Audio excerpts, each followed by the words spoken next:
তো তোমাদের দাদাভাই সকাল সকাল স্নান দান করে একেবারে কাজের উদ্দেশ্যে বেরিয়ে যাচ্ছে। আর আজকে ও ট্রেনে যাবে, তো সেই কারণে সাইকেল নিয়ে স্টেশন অবধি যাবে, গ্যারেজে রেখে ট্রেনে চলে যাবে আর কি।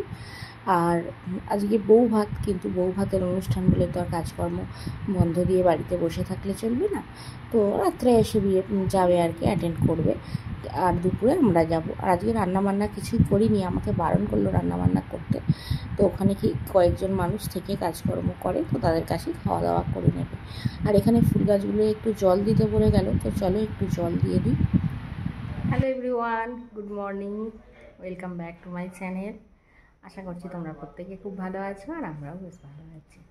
কিন্তু হচ্ছে তোমাদের দাদাভাই তো বেরিয়ে গেল, ওর তো কাজ আছে, বিয়েবাড়ি বলে তার কাজ কামাই করে বসে থাকলে হবে না। তো কাজে বেরিয়ে গেল, ছেলেও গেছে পড়তে, তো চলে আসবে এবার। ও এসে দুটো মুড়ি খেয়ে আবার চলে যাবে একটা পড়তে, তারপর দুপুরে এসে ওকে আমাকে একসঙ্গে বিয়েবাড়ি যাবে। তো আজকের অনুষ্ঠান হচ্ছে লজে, তো আমাদের বাড়ির কাছেই লজ আর কি, আর ওদের বাড়ির কাছ থেকে একদমই কাছে তো লজটা।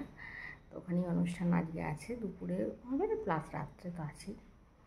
তো কালকে রাত্রে যেহেতু অনেকটা রাত করে ফিরে মানে শোয়া হয়েছিল আর কি, তো সকালে উঠে না আজকে গা গতর যেন ভীষণ ব্যথা ব্যথা লাগছে, ভালো লাগছে না, শরীরের মধ্যে একটা অস্বস্তি, তার মধ্যে তো প্রচণ্ড গরম আছেই।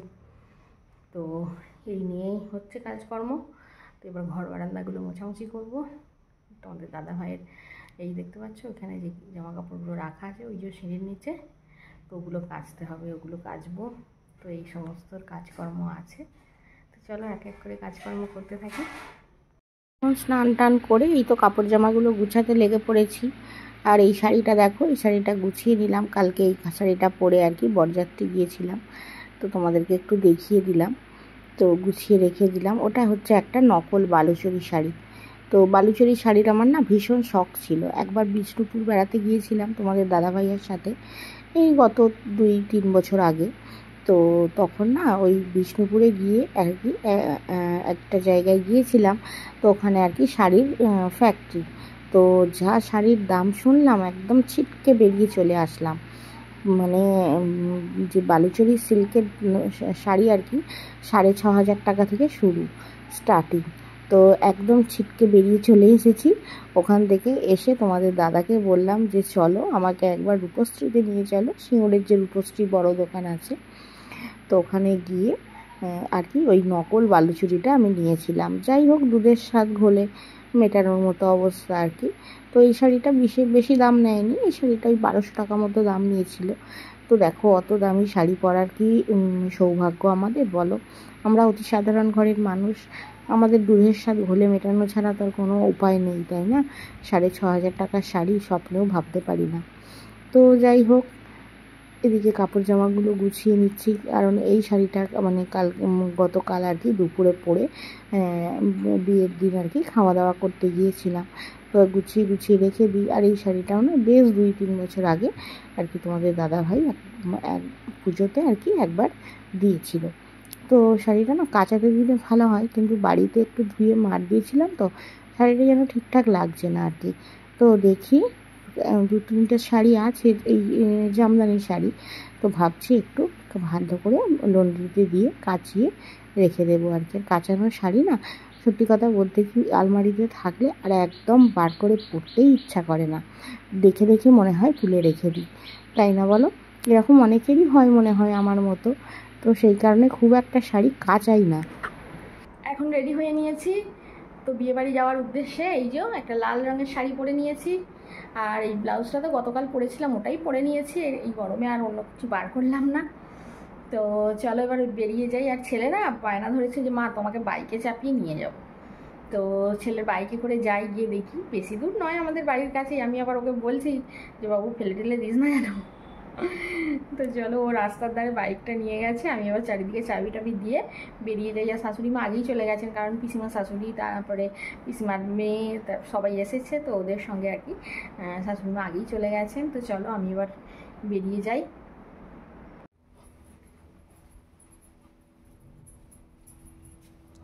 তো চপ্পলগুলো পরে নিই।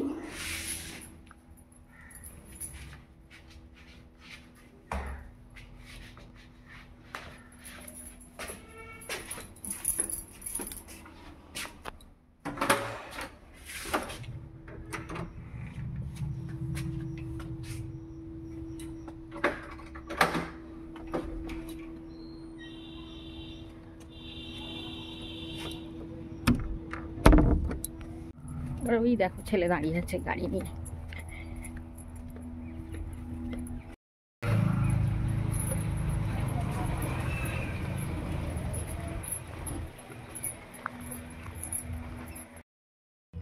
Hello friends, good afternoon.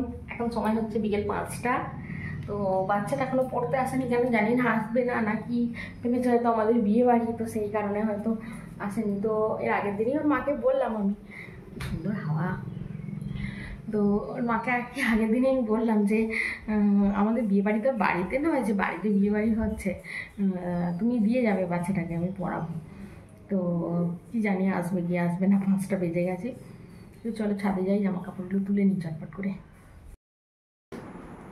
এখন রেডি হয়ে নিয়েছি বিয়ে বাড়ি যাওয়ার উদ্দেশ্যে। আর এখন বাজে কটা জানো, 10:05।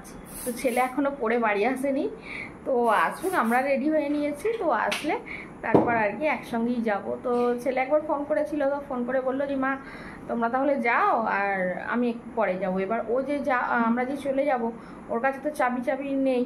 এবার শাশুড়ি মা আছেন, এবার উনি না কানে একটু কম শোনেন, এবার ওনাকে যে ডাকবে এসে, সেটা ওই যে এসে গেছে, তো সেটা সম্ভব নয়। তো সেই কারণে আর কি আমরা আর গেলাম না, ও এসে গেছে, ভালোই হয়েছে। আমরাই এবার একসঙ্গে বেরোবো আর কি। তো পাশাপাশি সমস্ত পাড়ার সব মানুষজন দেখছি, সব মানে অর্ধেক চলেও এলো আর কি। মানে ওদের তো আর ওখানে, মানে আমাদের যত পাল গোষ্ঠী আর কি, তো এখানেই তো সবাই, শুধুমাত্র ওরাই দূরে উঠে গিয়েছে। আর সেই কারণে আর কি, তো দেখছি সবাই মানে খাওয়া দাওয়া করে চলেও আসলো, এখনও আমরা গিয়ে উঠতে পারলাম না। তো ছেলে এসে গেছে, এবার ওর ড্রেসপত্র করুক, করে এবার দুজনে মিলে বেরোবো আর কি। আর আমি না এই একদম হালকা একটা শাড়ি, এই শাড়িটা ভীষণ নরম সফট, পুজোর সময় নিয়েছিলাম, দুর্গা পুজোর সময়। তো এই শাড়িটাই পরেছি আর কি, খুব সুন্দর এই শাড়িটা, পরে আরাম আছে। তো সেই কারণে এই শাড়িটাই পরে নিলাম, আর ওই ভারী ভারী কিছু পরলাম না। আর ওই কালকের যেগুলো পরেছিলাম ওগুলোই পরে নিয়েছি।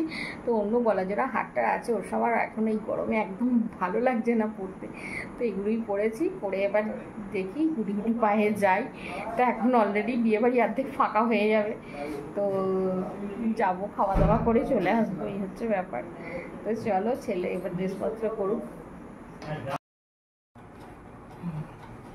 এই তো বিয়েবাড়ি খাওয়া হয়ে গেল। তো বিয়েবাড়ি খেয়ে বাড়ি চলে আসলাম। ওখানে আর আজকে ক্যামেরা কিছু করতে পারিনি, ভিডিও প্রচণ্ড গরম আর গ্যাদারিং একদম পজিশান, তো সেই জন্য আর কিছু ক্যামেরা করা হয়নি। আর প্রচণ্ড ভিড় এখনও পর্যন্ত, খাবার জায়গায় এত পরিমাণে ভিড়, এখন রাত্রি 12টা বেজে গেল, তো প্রচুর ভিড়। যা হয়ে করে মানে খেয়ে বাড়ি এসেছি, তো গেছি তো 10টার ওপর, 10টা 10-15 নাগাদ। তো চলো, আজকের পর্ব এখানেই শেষ করছি। সবাই ভালো থেকো, সুস্থ থেকো, অলওয়েজ হ্যাপি থেকো, আমাকে মনে রেখো, আমার ভিডিওর সাথে থেকো। আজকের মতো আসছি, নমস্কার, গুড নাইট।